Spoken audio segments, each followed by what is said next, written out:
তারেক রহমানের লিফলেট বিতরণ করব। আপনারা দেখেছেন আমি বেচারামদড়ি পায়রা চত্বর থেকে লিফলেট বিতরণ কার্যক্রম শুরু করেছি। এই পুরানো ঢাকার সকল স্তরের ব্যবসায়ীরা আমাদেরকে সমর্থন করেছে।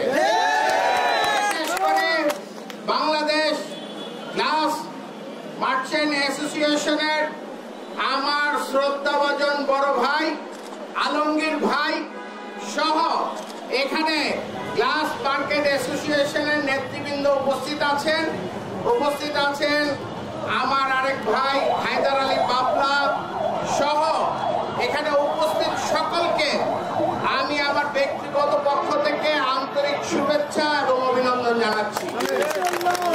আমার দীর্ঘদিন জনগণ ভোট থেকে নির্বাচিত হয়েছিল। একটি গণতান্ত্রিক অধিকার, যার যার ভোট সে ভোট দিবে। ভোট হচ্ছে একটি গণতান্ত্রিক অধিকার। দীর্ঘ 17 বছর এদেশের জনগণ তাদের ভোটাধিকার প্রয়োগ করতে পারে নাই। দীর্ঘ 17 বছর একটি স্বৈরাচারী সরকার এই দেশের মসনদে অধিষ্ঠিত ছিল। আমরা দেখেছি 5ই আগস্টের আগে ঢাকা বিশ্ববিদ্যালয় থেকে আন্দোলন সংগ্রাম শুরু হয়েছিল। এটা কোনো সংগঠনের দাবিদার রাখতে পারে না।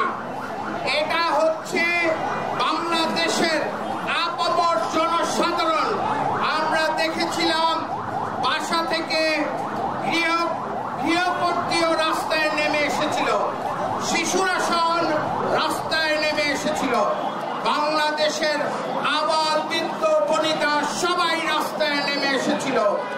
বাংলাদেশ হচ্ছে এদেশের জনগণের প্রতিবাদের মাধ্যমে আমরা এই স্বৈরাচারকে মুক্ত করেছি। আমরা চাই এদেশের ভোটের অধিকার প্রতিষ্ঠিত হোক।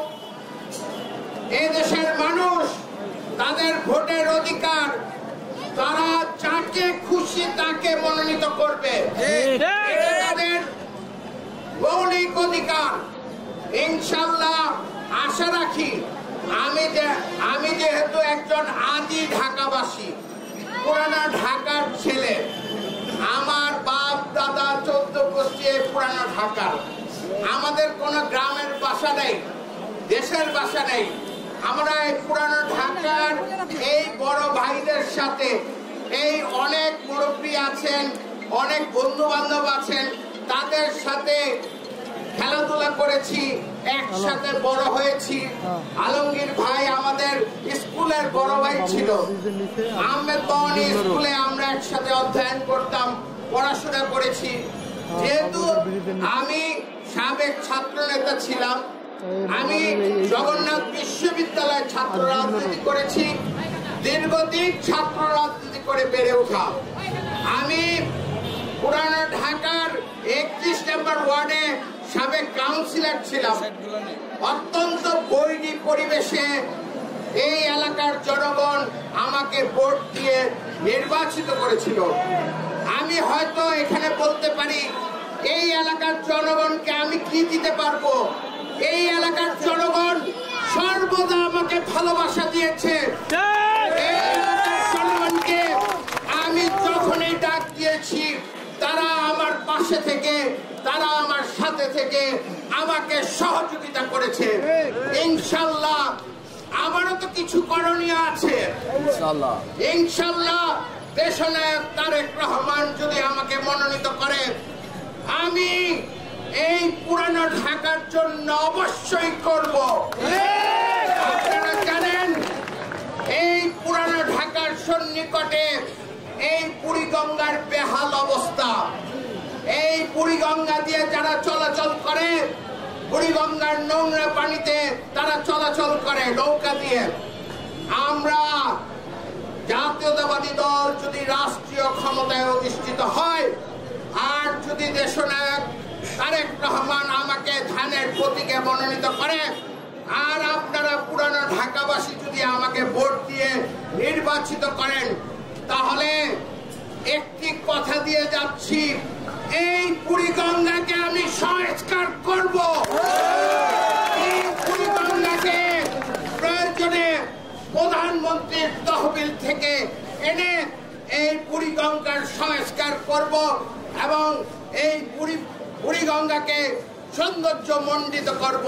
পাশাপাশি আমাদের অনেক সমস্যা রয়েছে, আমাদের পয় নিষ্কাশনের সমস্যা রয়েছে, জলবদ্ধতার সমস্যা রয়েছে, ড্রেনেজের সমস্যা রয়েছে, পুরানো ঢাকার রাস্তাঘাটের বেহাল অবস্থা।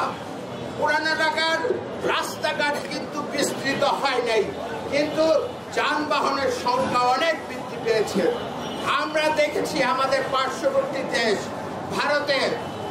ভারতে কি দেখেছি, ভারতে অনেক জায়গা আছে, খুব সরু জায়গা কলকাতার, সেই সরু জায়গাও কিন্তু তারা একটা নিয়মের মাধ্যমে তারা সুন্দর একটা তাদের সংস্কার কর্মসূচির মাধ্যমে তারা যাতায়াতের ব্যবস্থা দিয়েছিল।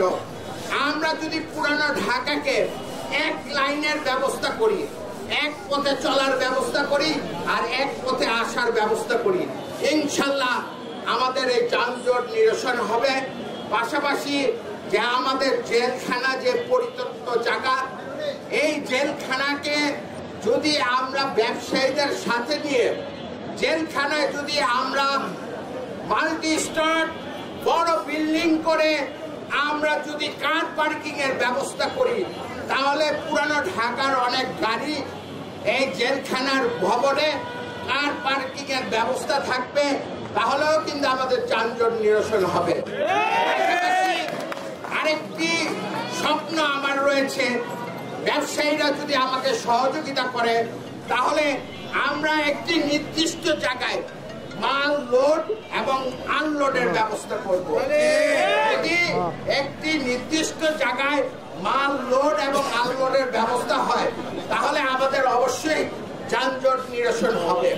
আরেকটি কথা, এই এলাকায় সারা বাংলাদেশের প্রত্যন্ত অঞ্চল থেকে ব্যবসায়ীরা এখানে আসে, তাদের নিত্য প্রয়োজনীয় ব্যবসা বাণিজ্য পরিচালনা করে, তারা এখানে আসে, প্রত্যন্ত অঞ্চল থেকে আসে।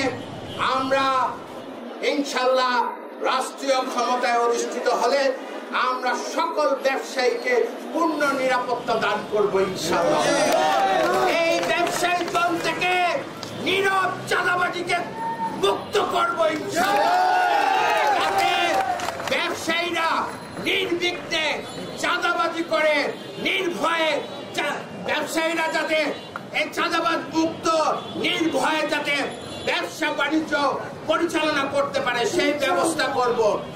আর বিশেষ করে একটি কথা বলবো যে আমাদের আজকে এখানে কথা দিয়ে গেলাম, দেশনায়ক তারেক রহমান যদি আমাকে মনোনীত করে, আমার কোনো আত্মীয় স্বজন, আমার কোনো ভাই বন্ধু, আমার কোনো রাজনৈতিক সহযোদ্ধা যদি এই চাঁদাবাজের সাথে সম্পৃক্ত হয়, আমি নিজের হাতে তাকে আইনের হাতে আমার জীবনের সবচাইতে বড় পুঁজি হচ্ছে আমার সততা। আমি দীর্ঘদিন কাউন্সিলর ছিলাম, সততার সাথে কাজ করেছিলাম।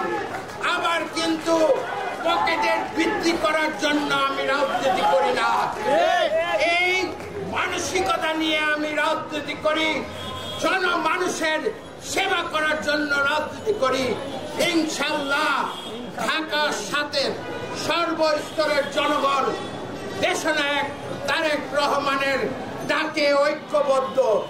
দেশনায়ক তারেক রহমান এই ঢাকার সাথে যাকে মনোনীত করবে, আমরা বিএনপির পরিবার সকলে মিলে তাকে ভোট দিয়ে জয়যুক্ত করব।